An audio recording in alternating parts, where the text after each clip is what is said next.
He has launched the campaign to try and counter the extremists. Now speaking out to denounce terror and extremism. 30,000 people formed a human chain in the south this afternoon in the name of peace. We're asking if religious intolerance is on the rise. We believe that religious freedom is a fundamental human right. Giving a message that Islam is a religion of peace. We must all endeavor to spread love and a sense of community.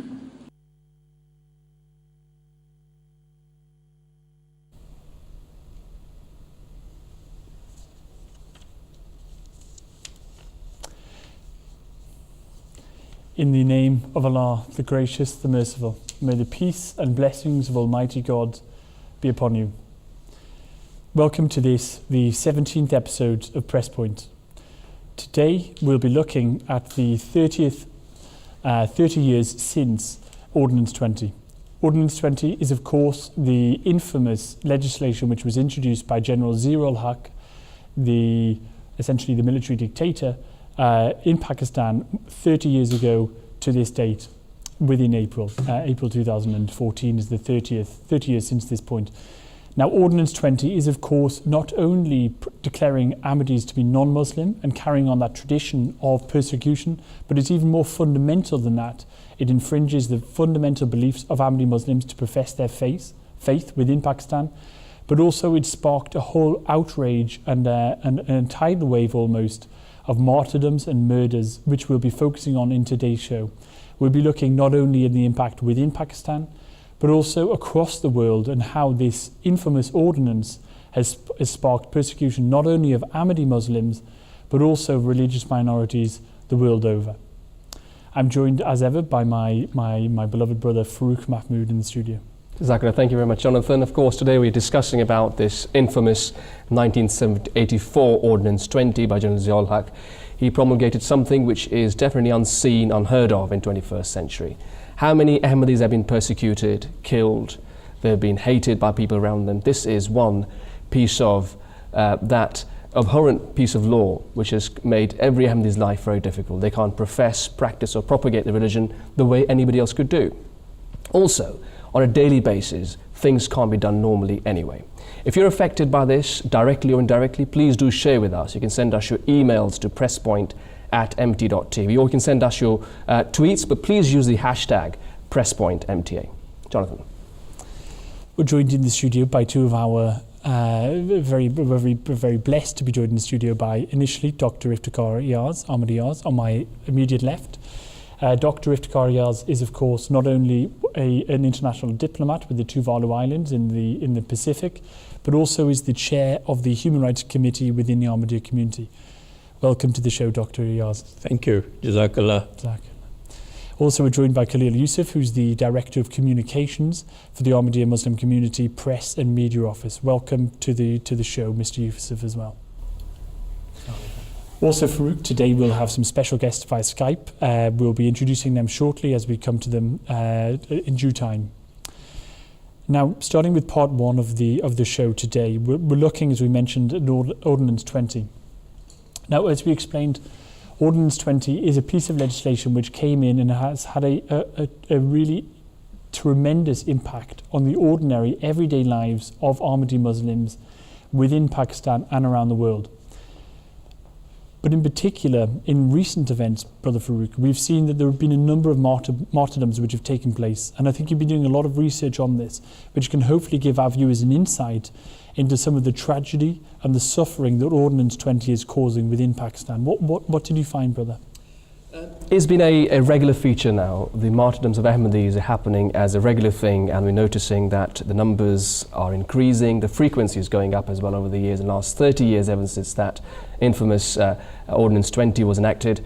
Even before that, in 1974, when the Ahmadis were declared non-Muslims, effectively there was no change to Ahmadis' lives. But 84, in fact, was a brent on everyone's life, really, practically, in living daily life. Looking at some of the recent very sad stories. First one, if you can see my screen, is Imtiaz Ahmad Sahib, who's been murdered in Pakistan in cold blood. He was father of 3. He was shot dead in front of the shop in Nawab Shah. And just 6 years after, his uncle was also martyred in the same very city of Nawab Shah. And it's the 9th such incident, such martyrdom in that one particular city in the last few years. At the same time, we've got another story, the same story on Daily Times, English newspaper in Pakistan, says Ahmadi shot dead in Nawabshah. Now, one thing good about the English language newspapers in Pakistan is that they are fairer than the vernacular press in Pakistan, which is the Urdu press, which normally is very, very unfair and sometimes almost persecuting Ahmadi's feelings regularly. The next one is the Washington Post, on Washington Times, a letter to the editor by someone with the name Iqbal Khan Sahib. And he's sent something which makes perfect sense. He says that the martyrdom of Imtiaz Ahmed, and then going a couple of months back on the 26th of May, Dr. Mehdi Ali from America, who went to Pakistan, he got martyred. He went to save people's lives, but his life was taken away because he was an Ahmadi Muslim. And he says the reason is hidden within 74 anti-Ahmadi constitution, in the amendment to Constitution 74, and then 84, the enactment of the Ordinance 20. And they are the direct reasons for what's happened or what's happening in Pakistan right now. Then looking at story on CBC, slain Dr. Mehdi Ali Qamar was servant of humanity. A very common sort of expression we're noticing is the use of the word humanity in service to mankind. And this man was a very able cardiologist from America, who comes to Pakistan just to serve people without getting paid for it, takes with him about 80 heart stents to save people's lives, but eventually what happens is somebody just kills him for no obvious reason but the one which is embedded in Pakistan's constitution, and Pakistan's every Pakistani individual will understand that how Ahmadis are living life differently to other people in that country. Then looking at your press and media office has collated a lot of different news items from around the world, and this particular martyrdom of Dr. Mehdi Ali Qamar, who was a dual national of Canada and America, about 200 print, online and television outlets worldwide have covered his cold-blooded murder. Dawn newspaper in Pakistan, Columbus Dispatch, Wall Street Journal, Time, the Washington Post, Huffington Post, Reuters, CNN, Fox News, BBC, New York Times, Daily Mail, and the list goes on and on. And then one particular article which really drew my attention on dawn.com by a non-Ahmadi individual from Pakistan. I scrolled down to something which really has touched many people's hearts, because even Hazur mentioned in his Friday sermon this particular excerpt. This gentleman says that, "I'm sorry, Dr. Qamar Ali Mehdi, I failed to protect you, but I raise my voice against this persecution. I forgo my safety just so that tomorrow I don't die unheard." And lastly, just a sentence which sums up everything very nicely of what the head of the Ahmadi Muslim community, Hazrat Mirza Masroor Ahmad, said on 30th of May last month. He said, after the death of Dr. Mehdi Ali Qamar, he says, Ahmadis around the world should pray for Pakistani Ahmadis because they are now living in extremely intolerable conditions and the situation is worsening. That sums everything up. So some obviously tragic cases. If I can turn to yourself, Mr. Yusuf, I mean, we're dealing with two men who've been martyred recently. Let's say, take these two recent examples. Let's look at Mr. Mehdi Ali, for example, who's come over from the US. He's a doctor in the US. He's a very well-known cardiologist. He's come purely to save lives for the service of humanity. Why would somebody want to kill him? Why has somebody gone out of their way to find him, track him down, and to kill him? What's going on here? What's the reasoning behind it? Well, there's no good reason, and such criminal behaviour isn't justified by anything. But the reality is, in Pakistan, there is an institutional violence, an institutional prejudice against Ahmadi Muslims, and against Shias, against Sufis, against other minorities as well. We don't consider ourselves to be a minority because we're Muslims. But what Dr. Mehdi Ali Qamar had done was he had sacrificed his time and effort to come to Pakistan to serve the people of Pakistan, to serve the nation of Pakistan. The Tire Heart Institute, which he was involved in establishing, carries out just under 150,000 operations a year. And that's not just of Ahmadi Muslims, there's others as well. And what you're finding is that extremists are taking such an extreme view that they're posting pamphlets that say, if you have treatment in order to fix a condition that might kill you at the Tire Heart Institute, well, that is a sin against Islam. So it is this type of ridiculousness, if you like, that characterizes the madness that is going on in Pakistan. An individual who has come to Pakistan to save lives, to help to heal people, has actually become the victim of violence, not because of anything he's done or not because of anything he's said, but simply because of what he believes. And that is a real problem, more for Pakistan as a whole than it is for Ahmadis. Okay. So Mr. Yusuf's called it ridiculous, Mr. Iftikhar Yaz. I mean, this is coming from a particular place, isn't it, Mr. Yaz? This is coming from, I believe, what is the connection, if you could explain to us, between these killings and Ordinance 20? Is there some connection which you can place for the viewers at home so they can understand it in its context? Well, I think it will help better understanding if we see where it started. As we know, Zia came into power, and immediately when he came into power, he was very strongly against the political stance of Bhutto. And he said Pakistan was established as an Islamic state, and Pakistan must be made into an Islamic state. And immediately he started the Islamization program in Pakistan, which was establishing, as he called, Nizam-e-Mustafa. And that was the beginning of fomenting violence and acts of terrorism amongst the people of Pakistan. And as you know, prior to his coming to this position, he was the coordinator of the Mujahideen in Afghanistan, fighting against the Russians. And then during that period, millions of Afghanis, they came over across the border into Pakistan with their weapons, with their cocaine, and all those narcotics, you see, which they were used to in their own living in Afghanistan. And then he established, with the help from Saudi Arabia, nearly 300 madrasas to train these people into actually, according to him, Mujahideen warriors, but they were actually turning into later on Taliban and active terrorists. So he was the person who actually sowed the seeds of terrorism in Pakistan, which have become a nightmare for the whole world today. So that was the beginning. And then he was very strong in trying to establish his Islamization in Pakistan. And gradually, he thought that the most strong and powerful religious organization against this Islamization is the Ahmadiyya movement. And that is why he said Ahmadiyya movement, Ahmadis are a cancer, and we have to completely eradicate and remove them from Pakistan. This is what he had said.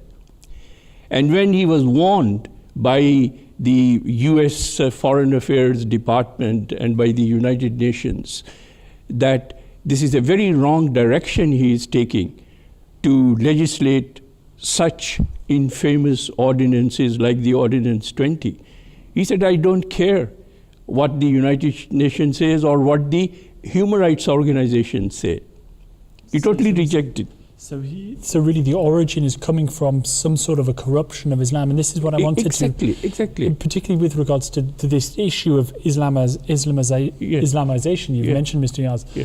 If I could put it to you as well, Mr. Yusuf, we're talking about Islam, it seems. The word Islam is coming up often with regards to General Zia al-Haq and also Ordinance 20.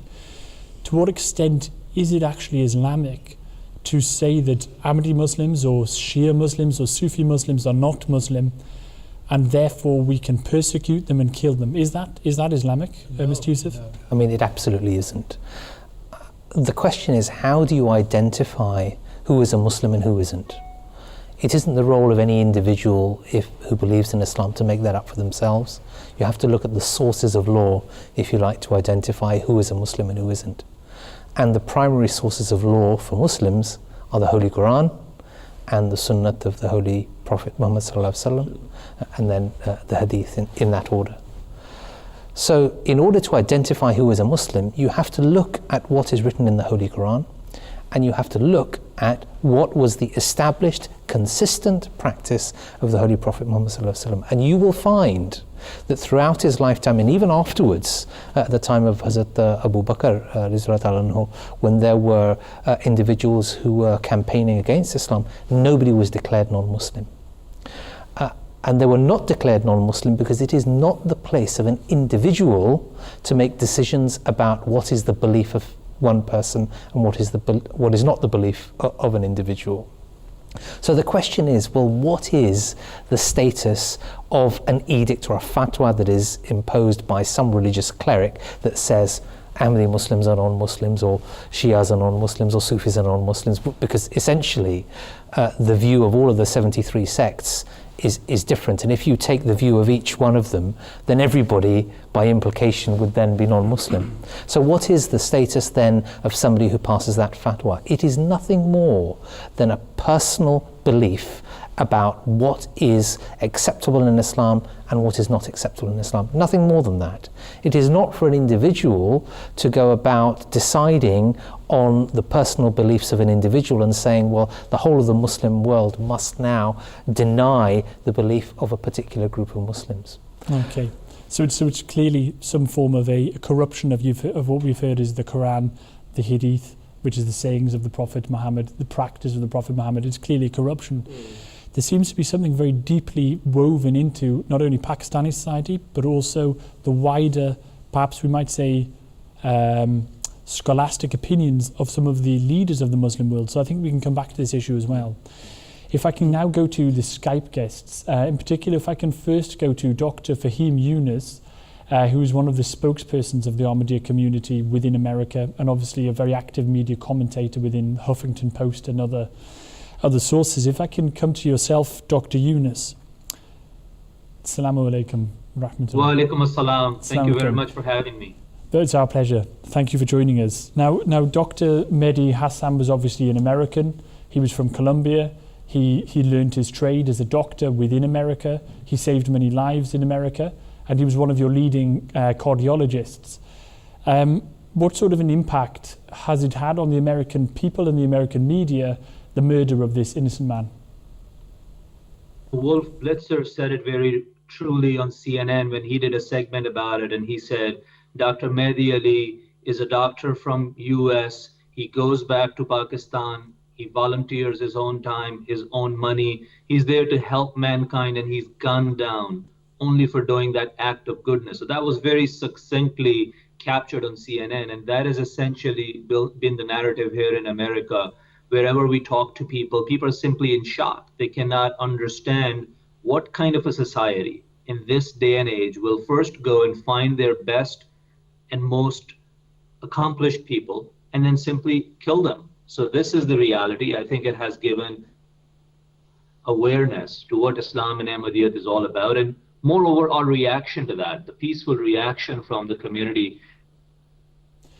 In particular, we saw some really, to some extent, you might say heartbreaking images of the receipt of the body of Mr. Mehdi Ali Hassan, Mehdi Ali Saab, when he returned to America. Could you tell us a little bit about the process of his funeral and the reception which he received when he came back to American and Canadian soil? And I'll tell you that I wrote a piece about it for Fox News, and typically it takes 3, 4, 5 days for that editorial process to be completed. But the editor called me that day and she said, it's such a heart-wrenching piece. It's such a sad, tragic story that I would like to run it on the day of the funeral. And I told her, I said, I'm on my way to Canada to attend the funeral, and that's going to be in the next 14 hours. And she said, I'll make sure that this piece is up and running before that. That was the impact. And then when I went to Canada, of course, there were thousands of people there. There were about 6,000 to 7,000 people easily. There were diplomats, there was press corps, and people were simply in shock at what Pakistan did to their best, and moreover, at how thousands of these young people, how they reacted with prayer and patience. It's interesting, you say what Pakistan did to their best. This man was in his origin Pakistani, was he not? He was from Pakistan, and he was going back to his home country to save the lives of his fellow citizens, and he was murdered. So I think it's. I know you didn't intend to confuse that, but I think it's important as well for us to remember that this is in fact not only an American that's been killed, but this is a Pakistani killed in Pakistan, and I think that even adds to some of the tragedy, the perversion. If I could ask you quickly, just before we come back to the studio, Dr. Yunus, with regards to the particular the murder, the martyrdom of Dr. Yunus that we've just seen. Sorry, Dr. Mehdi. How did the Ahmadi Muslims in America respond? Because I can imagine if one of my best friends or my family was murdered, or if anybody's best friends or family was murdered, it would cause such pain. Did they react with a call for blood and a call for revenge, a call for violence? Responded the way Holy Quran asks us to respond, with prayers and patience, and from Allah we come and to Allah we return. But what people also now understand, that kind of a response is not innate. That kind of a response is something that is nurtured over centuries, and that is the true Khilafat and the message of Islam and Ahmadiyya that has instilled that response in our DNA. And people all around us have seen us. The American Doctors Association, there's a Pakistani North American Doctors Association here who have done protests on our behalf. They know that our community does not go out for street protests. They have done protests in front of the Pakistani embassy in New York on our behalf. That is how deeply people have been moved by this story, that they stood up for us, even the Pakistanis. Dr. Yunus, thank you very much for joining us. We'll come back to our Skype guests shortly. But before we do that, we'll do some tweets. But I think it's worth mentioning as well, just for the viewers at home, and also for the family of the deceased who's been mentioned today. Our prayers are with them. But also, any life which is lost is equal. And the only reason we're focusing particularly on the martyrdom of Dr. Mehdi is because of some of the international issues it throws up. But in the Holy Quran, it says that to take the life of one is to take the life of all of humanity. So our prayers and our thoughts are with the families and the friends of both of the deceased. But Farooq, could you tell us a bit about these tweets? Yes, the issue is of course ongoing. One martyrdom mentioned is Dr. Mehdi Ali's, but of course it's carrying on. It's going on with other people as well, and Imtiaz Ahmed Sahib, and God knows how many more, unless something happens practically to stop this. We know that 84 Ordinance was a bit like one of the last nails in the coffin of justice in Pakistan. And what's happening is the response on the online media, through Twitter in particular, has been very overwhelming. Yasir Latif Hamdani, one of the well-known names in Pakistan, who is a lawyer and also an activist in human rights, he says, you can see my screen, stop killing people for believing differently. Very succinct and a very strong message. Aisha Noor says, today Nawab Shah is yet again stained with innocent Ahmadi blood. So when she says yet again, probably she means that because of the 9th incident of this nature in Nawab Shah in the last few years, clearly it is something which must be stopped. Then Austin says something which is again heart-wrenching and a very emotional sentence he has put in. He says that, rest in peace, Dr. Qamar. Dr. Qamar said, I am going to save 80 lives. He lost his own. Referring to, I think, those 80 heart stents he was carrying with him for the 3rd time when he went to Pakistan to save the mankind. But of course it says that he's lost his life, but as we believe that he hasn't lost his life, he's living forever. He is a martyr. And the last thing for the time being is a message from Mirza Jawad, who says, so of them is he who accomplished his vow, and of them is he who yet waits. So perhaps he's referring to one of the Quranic verses from Surah Al-Ahzab about those people who have fulfilled their pledges. So clearly, Dr. Mehdi Ali, and Mr. Imtiaz Ahmed, and many more like them have fulfilled their pledges. Thank you very much for those tweets, Farooq. If I can come to yourself, Dr. Iyaz, I think when you were listening to Yunus, you had some thoughts you wanted to contribute. Actually, I wanted to present a quote from Hazrat Amir Mu'mineen, Ayatollah ibn Nasir al-Aziz, on which he ended his sermon relating to Dr. Mehdi.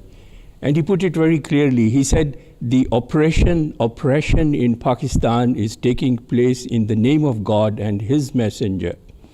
In the name of that messenger who was a benefactor of humanity and was a mercy for all the worlds. So our hearts bleed at this tragedy, but at the same time, we are not defeated. We are going to defeat this oppression that is there, and it will be defeated by the decree of Allah. And the second point, which is an attribute to Dr. Mehdi Ali, is that his life was dedicated and devoted to the service of humanity and to the service of God. And through his martyrdom, he attracted such worldwide media attention, and every media source presented the message of peace that Ahmadiyyat and the head of the Ahmadiyya movement is conveying to the entire humanity and the world. And through the media resources from all over the world, USA, Canada, Pakistan, India, and everywhere in the world, the message, the true message of the promised Messiah, for which he dedicated and sacrificed his life, was conveyed to millions and millions of people to the corners of the world. So this is a great tribute to his life. His life was ended, but it was not ended fruitlessly. It is going to bear fruit and flowers forever. Very true. And I think actually there's, this raises some of the wider issues about why this is happening, I think. And Mr. Yusuf, you've told us briefly about Ordinance 20. If you can give us I think we've used or focused on those particular martyrdoms, those tragedies, to help us to understand the personal pain of people in Pakistan, to understand their experience. But this is a wider structural problem, isn't it? And it's part of a whole, which is really the demonization, the persecution of an entire people within the biggest Muslim nation in the world. Can you just tell us a little bit about what sort of an impact this Ordinance 20, which is now 30 years old and since 1984, what sort of impact it had on wider society within Pakistan? Do you mind if I give you a little bit of background? Please do. Question? As especially Farooq will know very well, Ahmadis were declared non-Muslim by the Second Constitutional Amendment in 1974. There's not time to cover some of the background information, but anybody who hasn't seen From Democracy to Extremism, which is a fantastic MTA documentary covering this point, I absolutely recommend them to do that. That was led by Farooq. Ahmadis were declared non-Muslim by constitutional amendment in 1974, on the 7th of September 1974. Since then, Ahmadis' day-to-day practice, other than in relation to voting when a separate electoral list was introduced in 1978, was unaffected. And that was something that really upset the extremists, because for a very long time the extremists had been targeting Ahmadi Muslims. They wanted to eradicate them. There were major anti-Ahmadi riots in 1952, and extremists, although a little bit quiet during the 60s, by the time they got to the 1970s had really got hold of Zulfikar Ali Bhutto, whose political standing was weakening, and they used the Ahmadi Muslim issue to try and push their political agenda. Although Zulfikar Ali Bhutto attracted them in order to try and maintain his power, the snake of extremism that he was feeding ultimately bit him. And then Zia-ul-Huq took power, I think it was in June 1977. The first thing he did was he hanged Bhutto. The second thing he did was he got into bed with Jamaat Islami and some of the other extremist groups and began, as Iftikhar Sahib said, an Islamization agenda. Ahmadi Muslims were at the center of that. And so by 1980, he had begun to make changes to legislation. The court, in a case, Nusrat Bhutto Begum, had affirmed that he was able to maintain power. He, through various ordinances, undermined the power and strength of the Supreme Court and began then to introduce legislation in 1980 which was designed to persecute minorities. In 1984, he introduced another piece of legislation, which was Ordinance 20 of 1984, that was targeted specifically at Ahmadi Muslims. That criminalized the very existence of Ahmadis. So whilst in 1974 our name was changed, now in 1984 our very practice was also not only under scrutiny, but was prohibited by law. That was something, incidentally, in 1978 in a case called Mubashir versus Shah, the Lahore High Court said was not legal. The Lahore High Court had said that you cannot prevent Ahmadi Muslims from calling their mosques mosques or from performing azan. But you see, Ziaul Haq, who had taken over control of Pakistan in a dictatorship, he had no electoral mandate, had decided that he was going to make what he thought an example of Ahmadi Muslims. And in instituting this legislation, felt that he was going to get rid of, absolutely eradicate and destroy Ahmadi Muslims in a way that they had not been able to do over the course of the last 25 or 30 years. So I'm going to leave it at that, because there's the mother pits are, yeah. But no, that's afterwards. a really useful insight, because I think for me myself, I certainly feel that that's contextualized it. Hopefully for the viewers at home, that gives them an insight, yeah. But I think for Brother Farooq, you've now brought us up to date as well, or I think you're about to, with some research which has looked at how Ordinance 20 is now being used as the justification for essentially some of the most inhumane treatment that we can see on the face of the earth in present times, if that's not too strong a phrase. Brother Jonathan, the issue that began with Ahmadiyya as an Ahmadiyya issue, inverted commas, in 74, as you mentioned very clearly, of course, it declared non-Muslims. Then 84 came out. 74 was effectively just called as non-Muslims. But 84 was practically our existence was a crime in true sense, because the way we would act, we can't act the way. I mean, we walk as Muslims, can't walk as Muslims. Even ladies wearing burqa, for example, covering themselves, is also like Muslims. So that's also wrong. Having minarets is wrong. Having dome is wrong. Offering salat is wrong. Calling azan is wrong. So everything's wrong. So basically our existence is wrong in Pakistan ever since. But the thing is now, the things have changed now for worse for Pakistan overall. And it's spilling over in Pakistan and outside Pakistan's boundaries, which began with Pakistani the Ahmadiyya issue. I'm looking at one of these stories on Washington Post here, which says the sectarian killings soar in Pakistan, raising fears of regional spillover. Very well, it sums up what the problem is. The next one is, in fact, a blog on the religion section of the Huffington Post by Jawad Kaleem. He says, religious minorities in Islamic Pakistan struggle but survive amid increasing persecution. They have no choice but to survive. They are surviving, but that's mere survival in Pakistan at the moment. And it's not just Ahmadis, it's even Shias, it's Sufis, it's Barelvis, people of various different denominations within Islam, and again, non-Muslims, of course, Hindus and Christians, they all fall under the umbrella of those people who deserve to be persecuted, and it's all legalized. And then The Diplomat, one of the Asia-Pacific papers, that says Pakistan's Shia under attack, the government is failing to act to prevent the slaughter of Balochistan Shias. Now, looking at these very strong words, I mean, one should not be surprised, because that clearly is what's happening anyway at the moment. And that brings us to one of the books we've come recently across, which is it's called The Ulama in Contemporary Islam by Muhammad Qasim Zaman, and he addresses the issue. This book is slightly old, from 2002, then the next edition came in 2007, but the issue is very current. Now, this gentleman talks about the ulama and their role in Southeast Asia, in Iran, in Middle East, and other places in the world, and how it's changed. Ulama are the religious scholars, thank you. Yeah, And how that's changed. And primarily he's looking at the Shia scholars as well as the Sunni scholars, and how their role has changed and how they're deemed to be in the eyes of the other Muslims. Now go to page 114 of this book, and I think it gives us the background very well. It says, though certain prominent leaders of the Pakistan Shia are known to have supported the persecution of the Ahmadis, the history of violence against the Ahmadis supplied the anti-Shia front with some of its most vigorous leadership. And then he mentions one of the leading extremist organizations in Pakistan. So what he's saying is, in fact, this all began with Ahmadis, and that was prophesied by the third Caliph of Ahmadi Muslim community, Hazrat Mirza Nasir Ahmad, in 1974. That if you once open the Pandora's box, then everybody will be the next target. And that's exactly what's happening. So probably it's the right time for us to go and have a look at one of the excerpts from the interviews we took from a couple of gentlemen from Pakistan.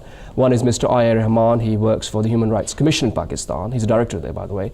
And then Wajahat Masood, he's a journalist and an academic. So let's hear what they say about the impact of the 84 Ordinance on daily lives of Ahmadis.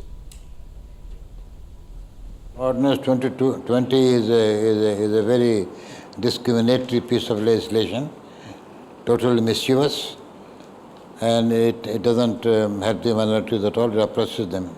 This is specific to Ahmadis, you know.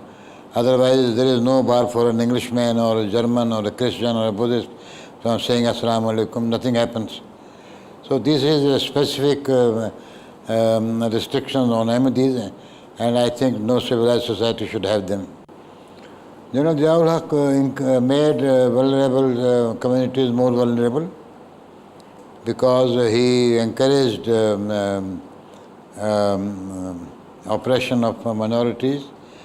He encouraged he introduced the blasphemy law. He encouraged the people to file blasphemy cases. People were rewarded. So he used every trick to divide the Muslim society in order to continue or maintain his position. A book of law is not supposed to encompass or contain the word Muslim or Sikh. It has to be, a law is meant for the population in a certain area under the writ of a certain state. Why did not Muslims bother to define the word Muslim for more than 350 years, up to 1953? Muslim community had been having a history of 13 and a half centuries by then. Why define Muslims? And who should define Muslim? Me being a human being, I believe faith does not need definition. The basic criterion of faith is something which somebody accepts, some individual accepts. I again say, religion is an individual right. It is not a collective right. It's not something to be imposed. We do have a right to a faith, but it is our prerogative. It is a right, it's not a coercion. Why did we need defining Muslim? 2, I don't want to get into the doctrinal debates and references. I believe dozens and dozens of sects, Muslim sects, over the centuries have considered the rest of the Muslims as non-Muslims, which is part of their doctrine, which is okay as long as they do not carry a gun or a sword or a dagger to put that faith into some nefarious act. So the very search for a definition of Muslim was to me ominous, and I absolutely believe that it is not possible. It is not possible, and if somebody believes that it is possible, then they should now take Lashkar-e-Jhangvi and Spy Muhammad on one table and ask them to define Muslims. Then they should go ahead with it. Then they should take it to its logical end.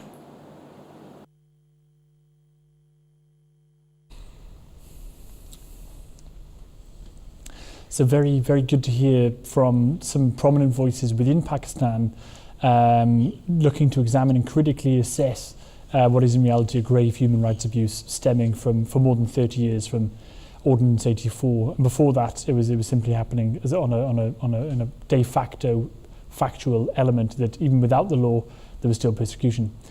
But now let's go to our Skype guest, Dr. Qasim Rashid. Mr. Qasim Rashid, I may have given you an honorific title which you're yet to merit, but I'm sure you can in future years. If I can go to the USA to speak to Mr. Rashid, and particularly I'd like to ask Mr. Rashid, you yourself in the USA, as well as a number of other spokespeople, have been able to engage very prominently with the media on persecution issues relating to Ordinance 20. What sort of an impact, Mr. Rashid, do you think this sort of awareness has had, and in particular, has it had an impact in stemming the tide of persecution?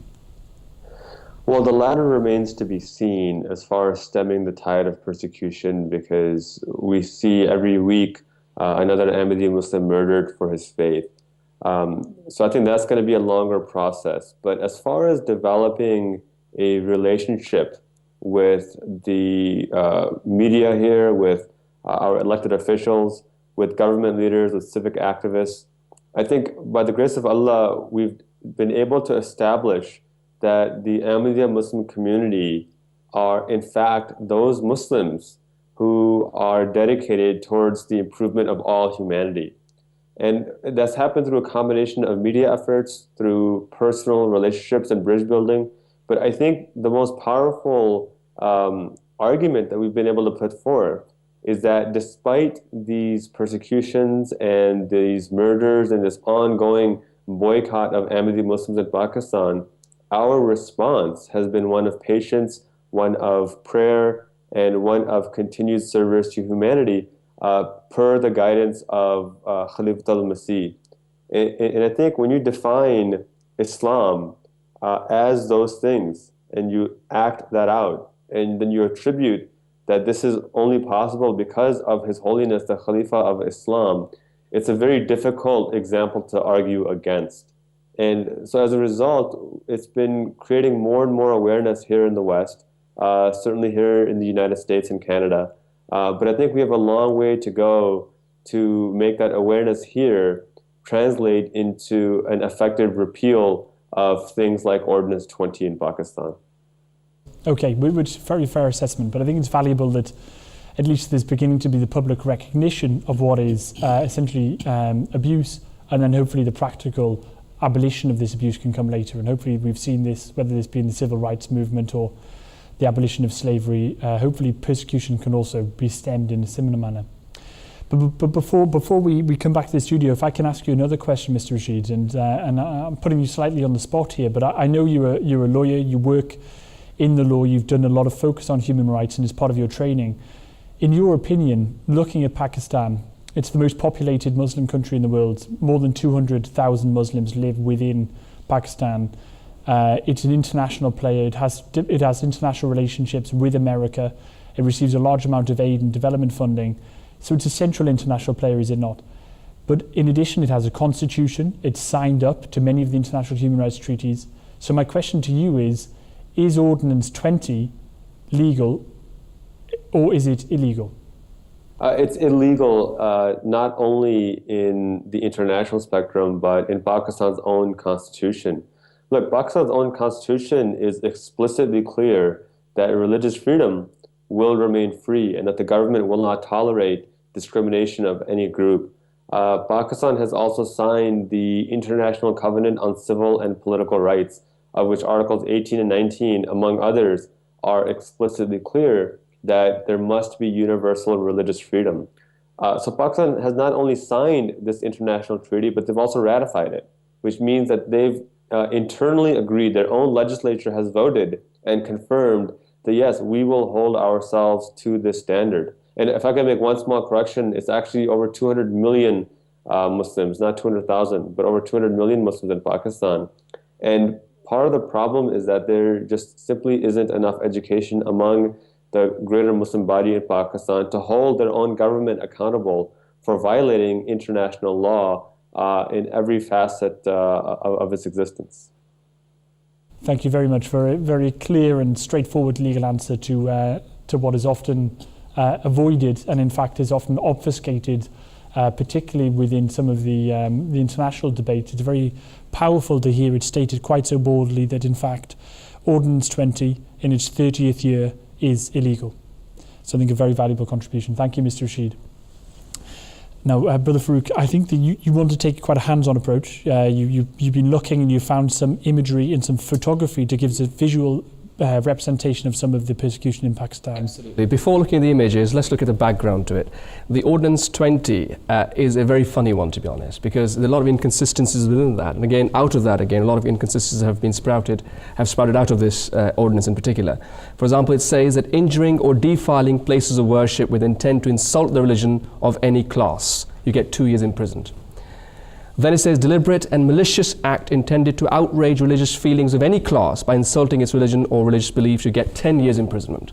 So clearly it also says that if Ahmadis are on the receiving end, then they should be able to go to court and they get the guy in the jail for 10 years. It's never happened.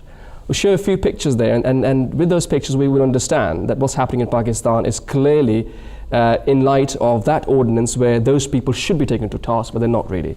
This is one of those billboards in Lahore which says that you can't befriend the Ahmadis because otherwise you'll be doing rebellion against the Holy Prophet Muhammad Sallallahu Alaihi Wasallam. And who has given this, this great message is the government of Punjab. And the name is Awqaf Department, which is one of the departments within the government of Punjab. And that is an official thing which goes as a billboard, not to befriend Ahmadis. Looking at this picture here, where they've defiled the Ahmadiyya mosque, destroyed it, 2 years imprisonment, hasn't happened. Look at this, a lot of Ahmadiyya graves have been desecrated. What's happening there? Nothing. A policeman here, custodian of law, is there in fact fiddling with somebody's grave, an Ahmadi Muslim's grave. What's the result? Nothing.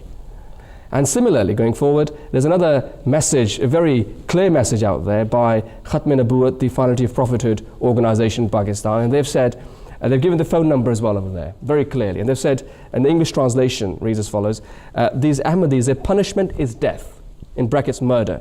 Killing these people in an open market is jihad and virtue. And also says that you should awaken your conscience and being fearless mujahid or warrior of Khatm-e-Nabuwat and kill them and get position as a shaheed.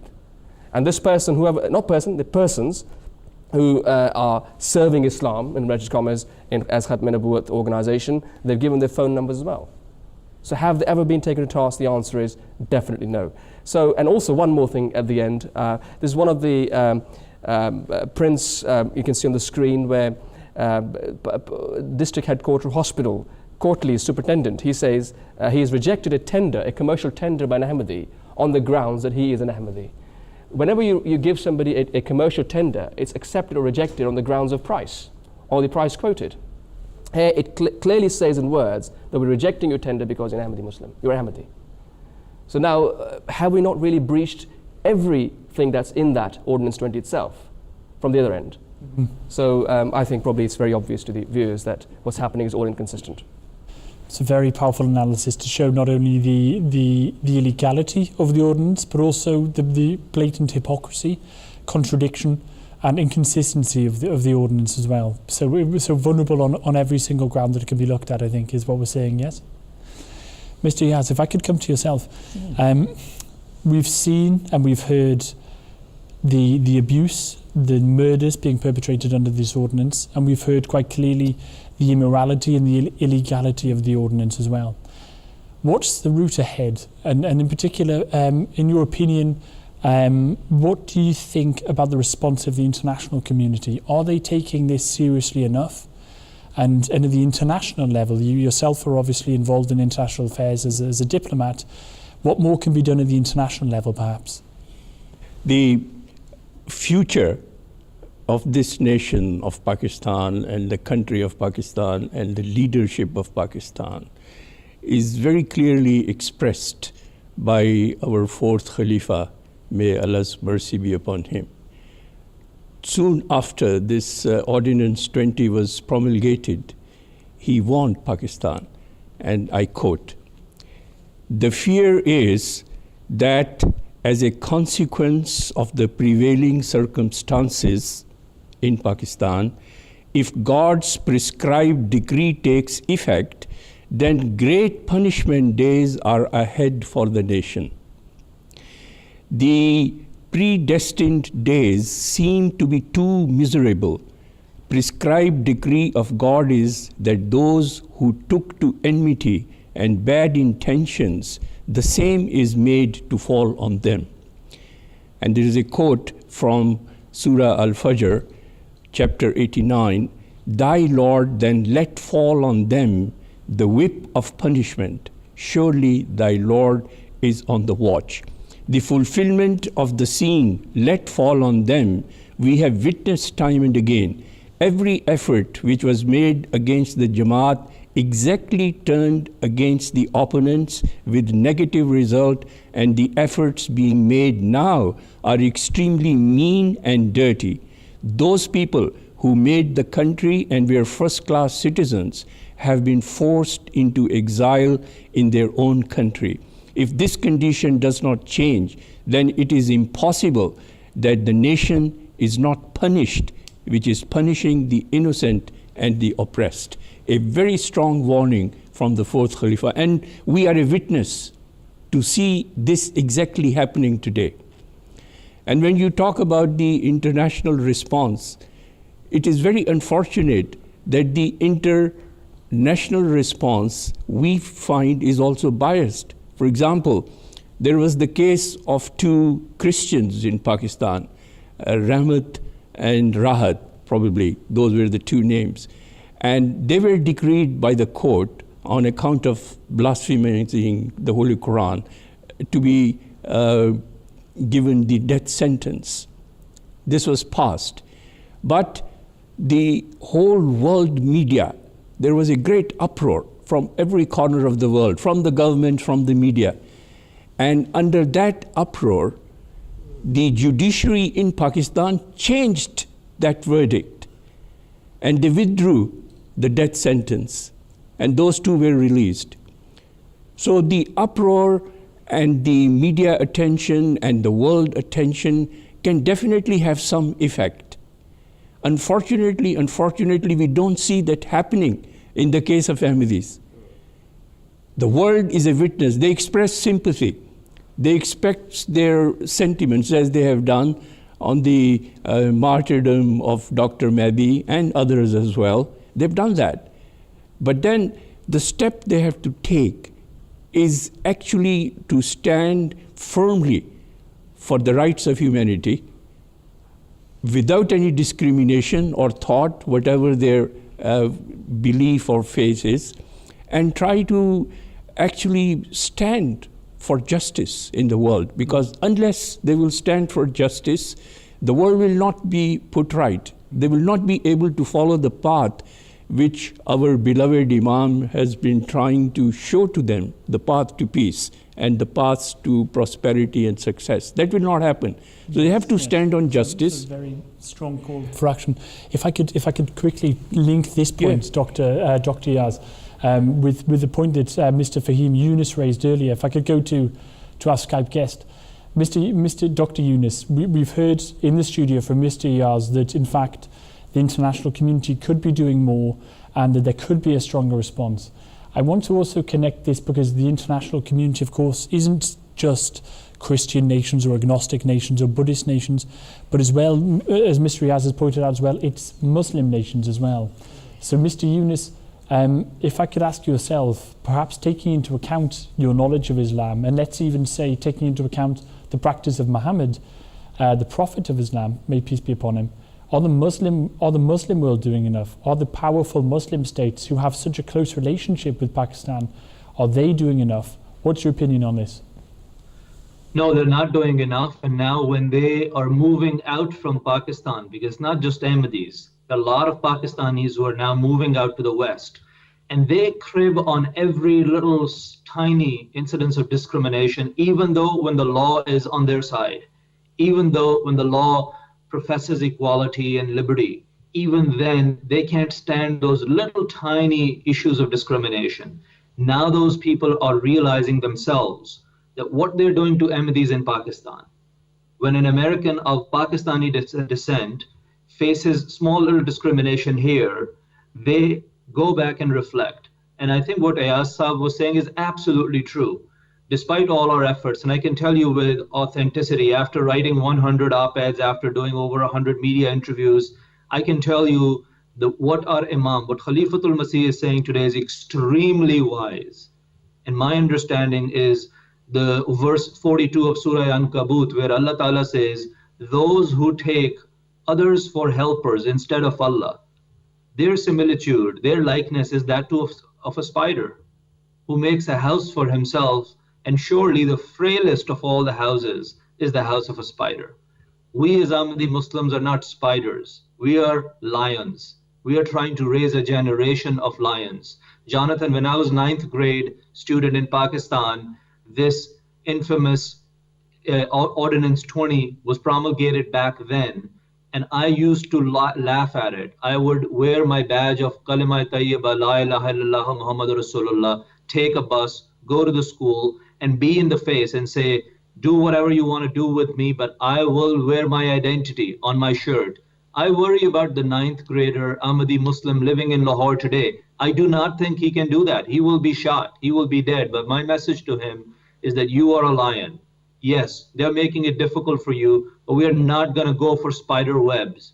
Our refuge is going to come from Allah, and we need to simply stay true to our Imam, excel in education, and be very pious, righteous Ahmadi Muslims. That is exactly the combination we see in Dr. Mehdi Ali. Why it became such a big news? Because he excelled in his education. He was not an ordinary Ahmadi. And then he had the strong connection with Islam Ahmadiyya. That is the only prescription we have moving forward. And inshallah ta'ala, Allah's help will be with us. Dr. Yunus, thank you very much for joining us today and really enlightening our viewers with your perspective. Thank you so much. Back into the studio now and to Mr. Yusuf. We've heard that in fact the commandment of Islam is to behave not as a spider but as a lion. But in particular, this is a very beautiful phrase or a very beautiful meaning, because we're not talking about a violent lion or a chaotic lion or one who looks to seek revenge, but we're talking about the strength, the spiritual strength which is required in order to burden persecution and oppression. And that this is in fact the kind of qualities which were seen in the companions of Muhammad, the peace be upon him, in the early days of Islam. So I think it's a very, very beautiful point which Dr. Yunus has made.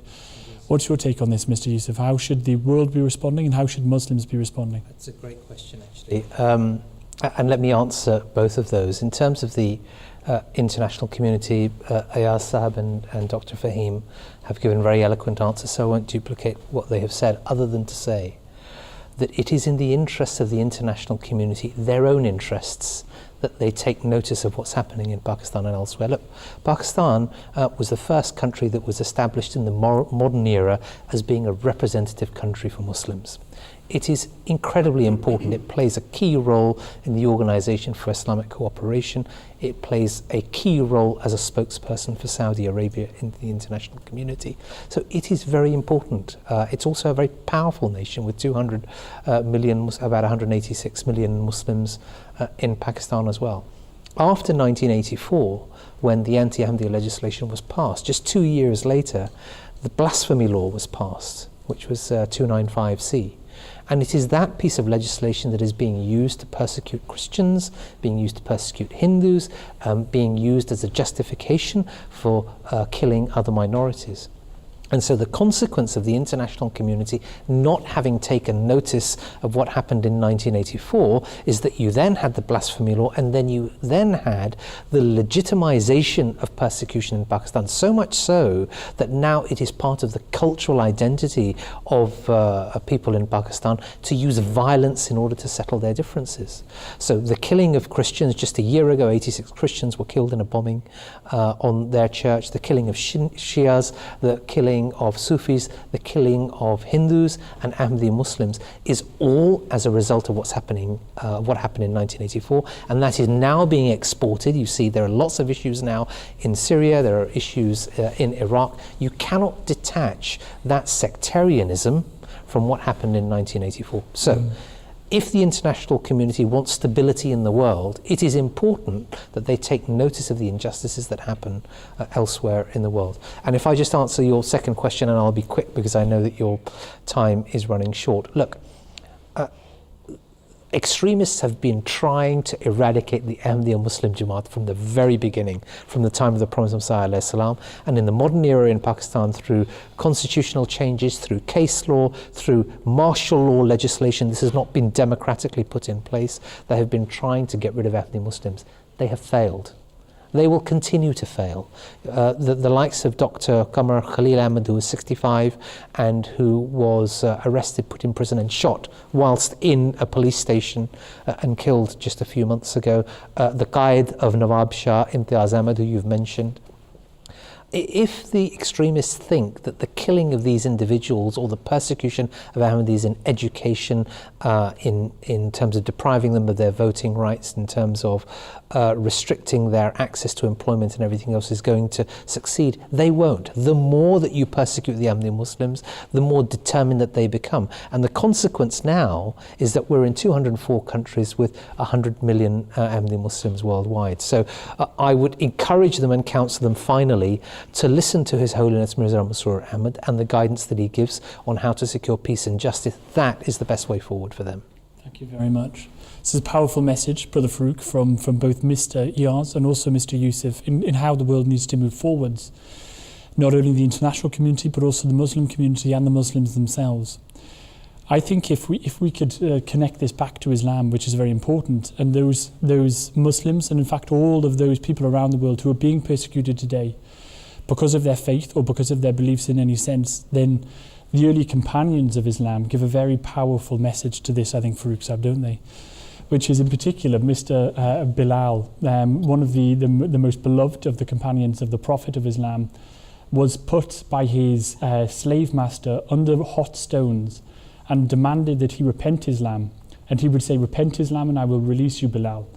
But all that Bilal would say was, La ilaha illallah, which is, there is no God except Allah, and that Allah is one. Qul huwa Allahu ahad.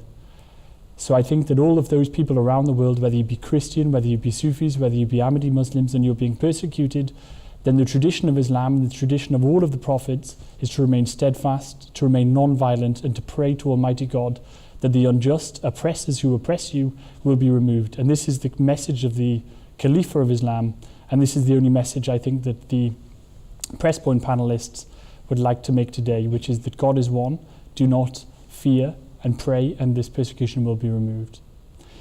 Now, Farooq, I think that's all we have time for today. Thank you very much to our viewers at home, and please continue the conversation via social media, and we'll see you in a month's time for episode 18, God willing. Assalamu alaikum wa rahmatullahi wa barakatuh. The community has launched the campaign to try and counter the extremists. Now speaking out to denounce terror and extremism. 30,000 people formed a human chain in the south this afternoon in the name of peace. We're asking if religious intolerance is on the rise. We believe that religious freedom is a fundamental human right. Giving a message that Islam is a religion of peace. We must all endeavor to spread love and a sense of community.